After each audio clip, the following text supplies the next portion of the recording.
It's the Ross Tucker Football Podcast. Oh, yeah, it is. But it's not just any Ross Tucker Football Podcast. It is a Wisdom Wednesday, and Andrew Brandt, the czar of the Business of Sports podcast, is back. December is here. The games in December are the ones you remember. We are presented by DraftKings, only 2 days away from a Spread the Word winner. Why don't you just go ahead, be the Spread the Word winner this week, get a cool press pass or picture card, and give it to somebody as a holiday gift. Boom. There you go. At Ross Tucker NFL, at Ross Tucker Pod, giving away the final Madden this week. It's the final countdown. MyFrontPageStory.com. If you don't realize how awesome of a gift it is by now, I can't help you. But people are buying these things all the time right now. It's awesome. Very, very excited about what's going on with MyFrontPageStory.com right now. And then, of course, the YouTube shout-outs are awesome because people love giving these cameo-style videos for gifts themselves for people around the holidays. It's like the biggest time for Cameo. So you can get one just subscribing. Just hit the thumbs up at youtube.com/Ross Tucker NFL and then make any comment, because I don't see everybody that subscribes. I do see everybody that comments. And I do see all the patrons like DeMarcus Zarath. What a name. Love it. DeMarcus Zarath. Also love Andrew Brandt. It's Big Show time. The Big Show. All right, look, I think we all know all his jobs at this point. The important thing is three things. Number one, follow him on social media at Andrew Brandt. Number two, subscribe to the Sunday 7 newsletter so you get his updates. They're amazing. Number three, make sure you're listening to the Business of Sports podcast. We only talk to Andrew on this show every other week, and you need your Andrew Brandt fill. You need the calm, rational takes, the measured perspective, the voice. I like Andrew's voice. There's something about Andrew's voice that I like. Anyway, there's a lot of reasons to subscribe and listen to the Business of Sports podcast. My first question for you, though, Andrew, I guess it's sort of NFL related, but not really. How about the college coach movement? How about how much college coaches are getting paid? You and I chose the wrong profession, Andrew. Yeah, Ross, I'm glad you brought it up because it is not professional sports, but it certainly is the business of sports. And I'll be diving in on the Business of Sports podcast this week. This whole idea, I think the thing that strikes me and probably strikes you, it's kind of the same in the first week of January, Black Monday, right? It's the finality and how quick it all happens. How quick. Like, Lincoln Riley and Brian Kelly just coached their last games, Saturday, and Monday they're bounced. Like, they bounce. It's so quick. It happens so fast. And it's like when I talk about pro sports, pro football, I say there's me time, there's we time in the season. Everyone's together, W-E, we time. But when the season's over, and I know we have bowl games in college, but when the season's over, it's me time. It's me time. It's like coaches, players out for themselves, free agents, contracts, all that stuff. And we just saw it in college football. And I guess everyone's sort of debating what was the best way to say goodbye, or should these guys be doing it? I'm just kind of immune to that at this point. I'm like, okay, this is what happens. But also people have to realize this is not college sports. College sports, 95% of players and coaches are not doing this to get new jobs or to go to the pros or get $1 million contracts. 95% of college sports is just for the enrichment of college sports. There's no future. But this 5%, yeah, this Brian Kelly, Lincoln Riley kind of college sports, that's pro sports. You know, I got a lot of things. The thing I think is interesting is all the people that are outraged at the timing of these things. And I'm always thinking to myself, Andrew, well, what's the right timing? Signing day is December 13th. That's 12 days away. These guys, they know they're leaving. They need to do what's best for their new employer, not their previous employer. And they need to make sure that they get a good recruiting class at LSU and USC, number one. Number two, I keep hearing all this, Andrew, about, but they should have told the players first before it got leaked, before it came out. That's so naive, Andrew. Like, it's either the agent or the new school he's going to or the old school he left. Somebody's going to leak that to the media to curry favor with a member of the media. It's not the head coach that's leaking it. It's the agent, the new school or the old school. And I actually give Brian Kelly credit for flying back to Notre Dame and saying whatever he said to those guys face to face. One report said 11 minutes, the other report said 2 minutes. How many minutes is appropriate? How long did you want him to be there? 27 minutes? Like, what is there to say? Hey, guys, I'm going for a better opportunity for me and my family. I wish all of you the best of luck. You know, like what else is there to say? Yeah, I mean, this is my world because I hate to say it in this dramatic phrase, Ross, but the innocence is lost, right? We're not in this innocent age anymore.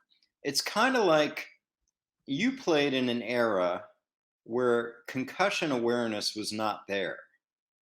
Now, players going into football, they know, like, yeah, okay, there's concussion issues, and it's the same in this situation. I don't know if these players playing for Notre Dame and Oklahoma are going to sit there and say, "Oh my God, how can he do that?" I just think we're in a different era, and they're like, "Okay, we get it, doing what's best for him." And yeah, there are probably some on the team like, you lied to me and my family and my parents, and you told us you'd never leave. But I just think we've lost that innocence. Now, maybe that innocence is there in minor sports, but I just think, that's a media creation. Like these players know, they get it. They were recruited, right? And they have They would do the same thing. They would go to USC or LSU if those schools offered them more money. Like, what are we even talking about? Yeah. It's really a lot of people, in my opinion, that are naive regarding the business of college sports. I will say this, though, Andrew. I know it's a little bit different because in this instance, they're getting paid by the universities, but not really. It's really the boosters that are funding this and are willing to buy out the old coach, pay the new coach. It's the big donors. The one thing I've been thinking about, Andrew, would they be better off allocating that money to NIL as opposed to $10 to $15 million for Lincoln Riley and Brian Kelly? I mean, I don't know. I just like if you're willing to spend whatever to try to win, is that money best used getting a new coach or best used with NIL and what that means for getting better players? It's interesting you bring that up because let's just be clear to our listeners, Ross. NIL cannot come from the school, right? There's no money from the school, but as you point out, the line between the school and the boosters is kind of blurry. So why wouldn't those boosters allocate towards players? And I don't know. I mean, I just think NIL's out there and recruiting is going to be, look what our guy got, right? That's happening already. Look what our guy got this year because we're in the first year. But I look at that Lincoln Riley contract that was reported, at least on Twitter, and I retweeted it. It's, oh my God. They're buying him out of the two houses he owns for $500,000 over asking in Norman. They're giving him a new house out there. And then, of course, all the big contract. And and people are still saying, well, with state taxes, he's actually making more in Oklahoma. I'm like, come on. How do you turn that down? Although one thing I'll say that it's kind of off track, Ross, is this idea that, he's going to the sun and the beaches. That's why he's doing it. He's a football coach. He's never going to see the sun and beaches. So whether he's in Alaska or LA, his job is going to be inside and recruiting.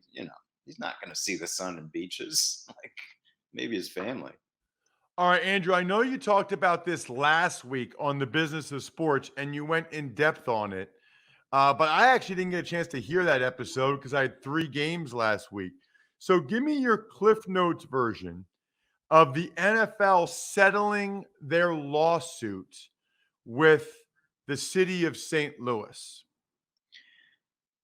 This was projected to go to trial in a month, Ross. January 10th would be in the playoffs. The Rams, the focus of this lawsuit, would potentially be playing in the playoffs while a jury trial was going on.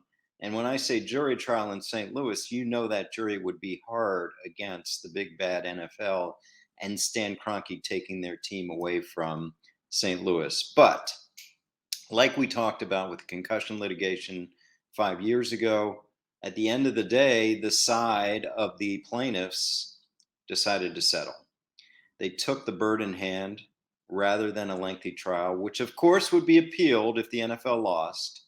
And they took a reported figure of $790 million. 2 ways to look at the settlement. Number one, that's a hefty amount. That shows the NFL realized their business practices were not pure. They did something wrong. They did something where they didn't adhere to their own relocation guidelines, which really say, in this case, as long as St. Louis is getting a stadium together and they're working on a plan and the governor's involved and everything's going well, they're not going to move. Well, they realize they had some issues. They had some liability there. On the other hand, I think it's a win for the NFL. They get past this. I know it's a big number, $800 million, but they get past this. They don't have a potential billions of dollar damages. They don't have to give a franchise to St. Louis. They don't have discovery with confidential and sensitive information coming out. And they don't have a trial going on in the middle of the playoffs. All in all, a win. And now, all the stuff about whether Stan Kroenke indemnifies, which means pays back the other owners for this judgment, that'll happen now. But I think it's a win. And my saying there will be lawyers. There's a report that of that $790 million, $270 million is going to lawyers. It's going to lawyers. Oh my God, that's a huge payment. Who knows how many lawyers are going to split that? But wow. So really, St. Louis is getting about $520 million. So here's my question. Does the NFL look at this as this is just the cost of doing business? No big deal? Or are they angry at somebody who didn't cross T's and dot I's and forcing them to pay out this amount of money? It's a great question. I can only give my perspective. I was in the league 10 years. I went to NFL meetings every year, and I would guess in at least 7 or 8 of those years, an agenda item on the NFL owners meetings docket was LA, right? Was LA. And we always talked about, how about this team? How about this location? How about Irwindale? How about this? How about Carson? And it finally happened in 2015. So what I can say is experientially, there was a dramatic interest in getting back to LA. We can debate whether LA has good fans or not, but it's the second market in the country, and we know what LA is. So does that mean they cut corners to get a team in LA owned by Stan Kroenke, who, by the way, had bought that land years before? I'm not saying that, I'm not going to come get pointed out saying Andrew Brandt thinks the NFL cheated the relocation rules. I'm saying they knew they wanted to get to LA, and now they are being they have to pay for it to St. Louis. I just think, franchise relocation is a tough process, and Oakland sued years ago. They lost. San Diego hasn't sued. So, we'll see. That's a great question. Thanksgiving ratings were unbelievable, Andrew. especially that Cowboys-Raiders game. Is there a takeaway there? Is there a reason why you think it's as popular as ever? Or was it just because it's Raiders-Cowboys? But I guess the Lions-Bears did very well too. I just, it's that constant refrain for me, Ross. For whatever reason, this country is beholden to the NFL. It is like a drug injected in our veins. It is unbelievable. Its programming dwarfs every other programming, whether it's sports or entertainment or news. I'm just amazed all the time. Because what did we do all Thursday? Sorry. We complained about the Lions Bears, right? And we complained about the penalties in Cowboys Raiders. And then we saw the ratings. Like, I almost wonder, and you can comment on this, would the ratings have been better if there were no penalties? like, like it doesn't even matter, right? We complain on Twitter for hours about the penalties and days after. But like, what does the NFL take away from that? Like, okay, we had the most penalty-filled game of the year and highest rated game of the year. Like, if I'm the NFL, I'm like, hey, flags are good for business. Like, what are we supposed to think of that? Andrew, last one. Christian McCaffrey goes on IR, done for the year. Dalvin Cook's hurt. Derrick Henry hurt. Basically, all the running backs that have signed big deals over the last couple of years. Would you ever give a running back a big second contract? Always had this debate. The beneficiary, or whatever the word is, that opposite of beneficiary, in my case, was Amon Green. Wonderful player for the Packers. But I hesitated, and he went off to free agency with the Houston Texans. But it's tough, because you just rattled it off. It's tough. I just think this is the most disadvantaged position in football, especially on the college side, because what we've seen is best years are early in their careers, which means that if they were like NBA players and came out after year one, they'd have 2 more years of huge money-making abilities and maybe get more second contracts, right? Because they'd be younger. It's tough to pay a running back after year whatever. And I know there are the outliers like Derrick Henry, but this is a bad look. A bad look for a young running back coming up wanting a new team, a new big deal. And my answer would probably be no.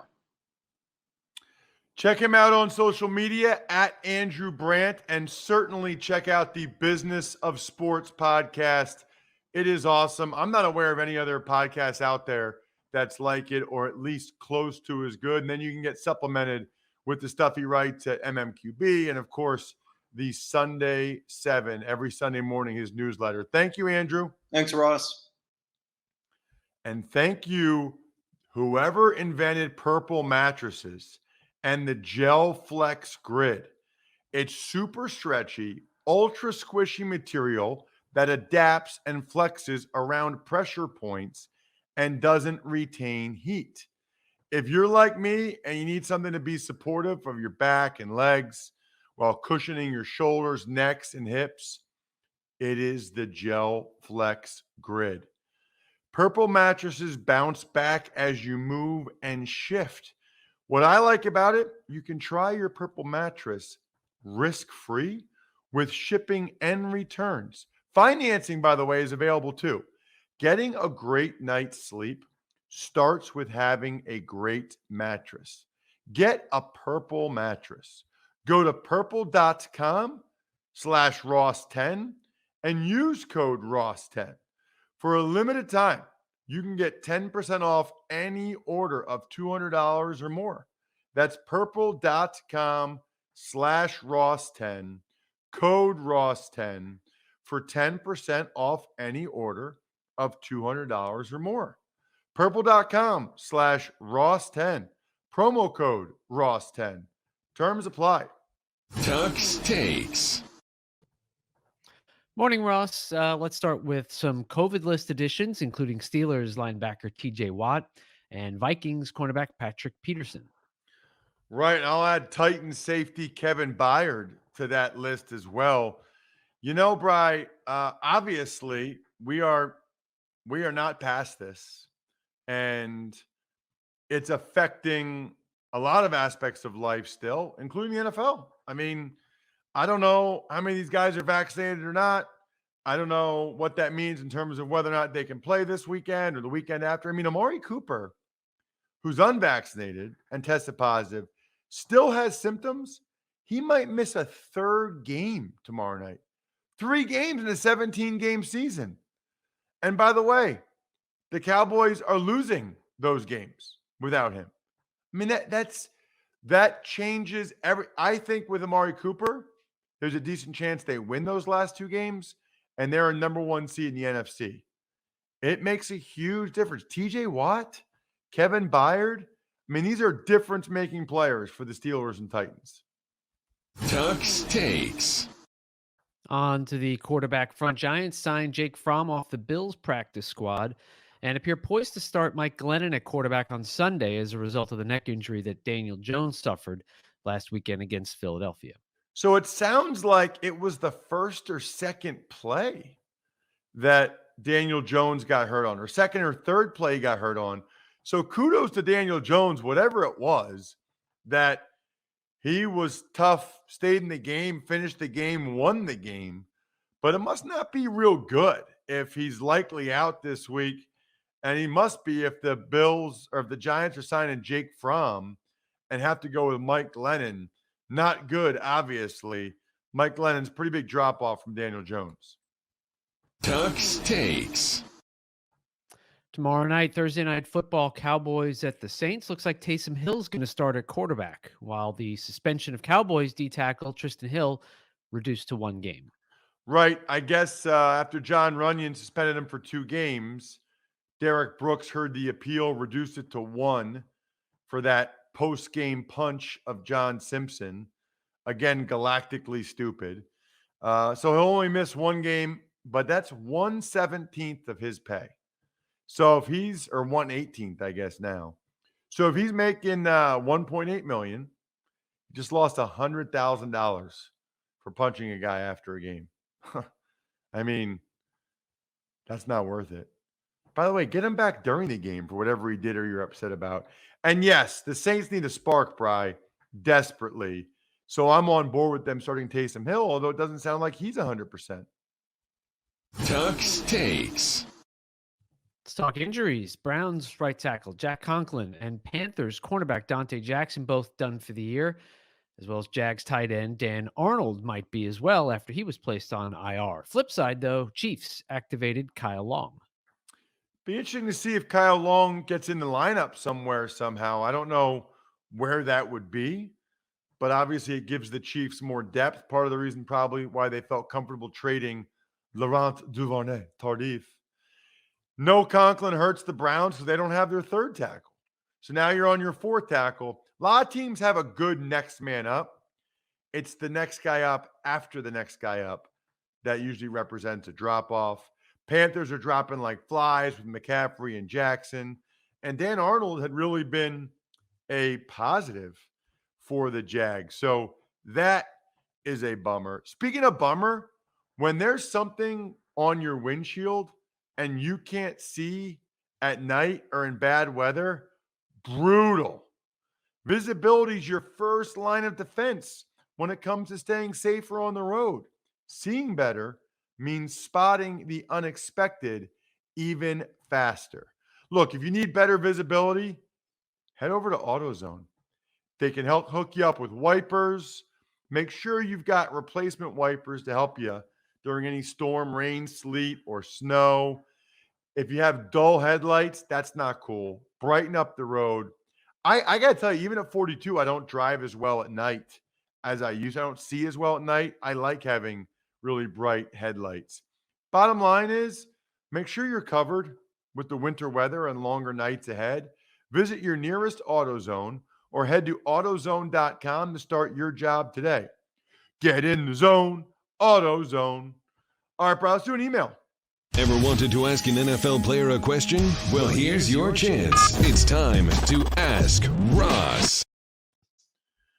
So the email address is ross@rosstucker.com. You can always get in touch with me doing that for any reason, but especially those of you that, take advantage of any of our sponsors, or you get a story at myfrontpagestory.com, or I announce you as a winner, whatever it is, hit me up, ross@rosstucker.com. What do you got, Brian? Hey, Ross, just signed up to be a patron on patreon.com/RT Media. I have to admit that of all the podcasts that I listen to, you hold the streak for the longest, as I started listening to you way back on ESPN in 2009. As a Bucks fan, there were some of those years where I would listen, but then around maybe week 7 or 8, I'd have to stop because it was just too depressing. But wanted to ask you the exact same question that I sent in back on June 2nd, 2013, that you never answered, but I think is still highly relevant. So here goes. My dad and I have always wanted to know why teams don't go out and sign guys that are 7 feet plus for the sole purpose of blocking field goals. And I'm sure you can find some ex-college basketball players that are athletic.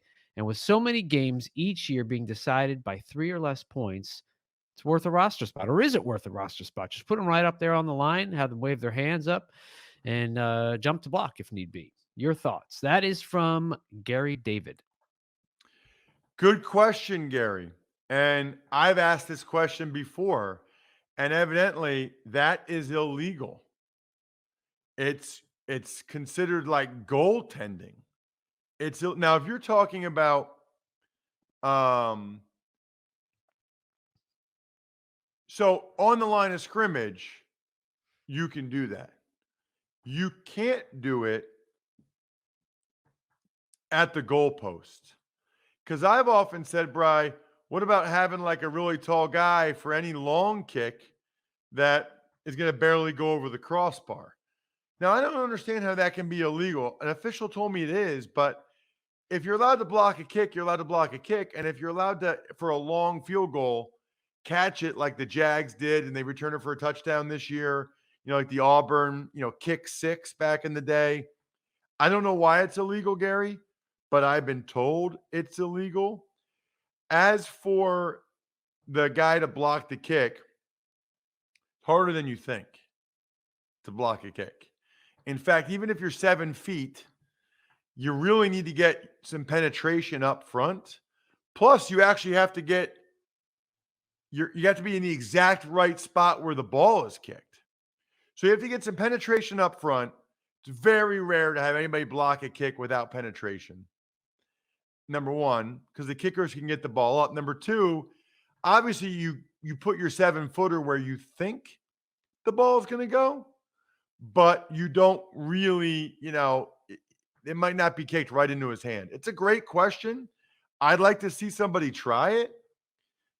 I'd like to see what their success is. Maybe it gets in the kicker's head, but I don't think you block nearly as many kicks, Gary, is the answer, as you think. And they'd rather have that guy be able to run down on kicks or be a backup linebacker or whatever, actually be able to play other positions. It's a really good question, though. Speaking of really good, how about Crocs? I like when we go visual, Bri. So I'm showing on the YouTube my blue slide I'm wearing right now. It's like a massage on my feet. I love it. Visit crocs.com. Take your pick of wildly comfortable and lightweight clogs, sandals, and slides. I'm telling you, that's like an inch of rubber right there. That's the key. That inch of rubber, it's so good for your joints. Trust me on this. You need cushion for the pushing, and you need to take advantage of the Crocs Predator Showdown series. Coming, and dare we say, free to play on DraftKings.com on Christmas, Saturday, December 25th. We hope your future is full of comfort by wearing Crocs and possibly full of money as you go for that slice of 10 G's. Learn more at DraftKings.com/Crocs. Eligibility restrictions apply. See DraftKings.com for details. I love giving shout outs to our I Think We're Done Here members of Patreon.com/RT Media. Pizza Boy Brewing, been too long, got to get there. Sporticulture, Vision Comics with an X, HumanHeadNYC.com, and SteakhouseSports.com. Fantasy Feast will post later today. Even Money was awesome. That's already up. College Draft already up. I think we're done here. Thanks for listening to the Ross Tucker Football Podcast. Make sure to also subscribe to the Fantasy Feast, Even Money, Business of Sports, and College Draft. All available at Apple Podcasts, rosstucker.com, or wherever podcasts can be found. A lot of times on the show, I mentioned DraftKings. Here's what you need to know. You got to be 21 or older, New Jersey, Indiana, or Pennsylvania only. New customers only. Restrictions apply. See DraftKings.com/sportsbook for details. Gambling problem, call 1-800-GAMBLER, or in Indiana, 1-800-9-WITH-IT. By the way, if what I was talking about included a deposit bonus, doesn't always, sometimes it does. Deposit bonus requires 25 times playthrough, and deposit bonuses are paid out in site credit.